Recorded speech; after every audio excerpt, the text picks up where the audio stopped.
नेवाशात शिवप्रतिमा धारक अश्व पाहण्यासाठी नागरिकांची एकच झुंबड उडाली। सारंगखेडा येथील ऐतिहासिक घोडे बाजार त्यामुळे प्रसिद्धीच्या झोतात आला। नेवासा येथील नानासाहेब शेंडे यांच्या घोड्याच्या अंगावर छत्रपती शिवाजी महाराजांची अर्धाकृती प्रतिमा अगदी हुबेहूब असून हा आगळा-वेगळा अश्व सध्या जनतेच्या कुतूहलाचा विषय बनलाय। हा घोडा सारंगखेड्याच्या बाजारात नेला असता अनेक व्यापाऱ्यांनी त्याची मागणी केली। मात्र हा अश्व फक्त शिवप्रेमी आणि संस्थानांनाच द्यायचा असल्याचं शेंडे यांनी स्पष्ट करत पुन्हा ते घोडा नेवाशात घेऊन आले। सरपंच नंदकुमार पाटील यांनी देखील या अश्वाची पाहणी केली। नेवासा येथील नानासाहेब शेंडे यांनी हा अबलक घोडा सारंगखेडा येथून 2 वर्षापूर्वी आणला होता।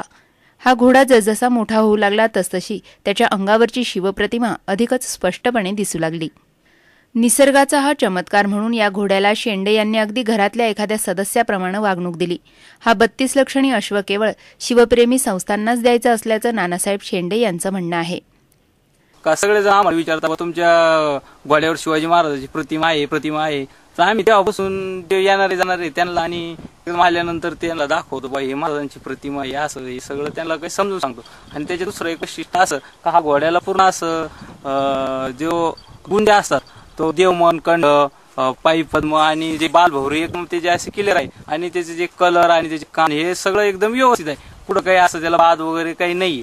आणि हा घोडा आम्ही आत्ताच एक 4 दिवसापूर्वी सारंगखेडा या बाजारात नेला होता। तिथे त्याला भरपूर अशी काही मागणी झाली परंतु आम्ही काही तिथे देण्याचा काही विचार केला नाही। फक्त बाजारात नेल्यामुळे काहीतरी व्यापाऱ्यांनी आणि पत्रकार मंडळांनी आम्हाला विचारलं बा तुम्हाला याची काहीतरी किंमत सांगावं लागेल।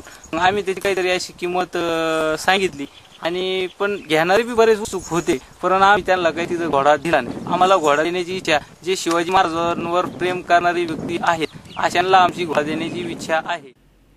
दरम्यान हा सुलक्षणी अश्व सध्या नेवाशात प्रत्येकाच्या चर्चेचा विषय बनलाय। सी मूव्हीज अँड न्यूजसाठी कॅमेरामन अमित मापारी, नेवासा।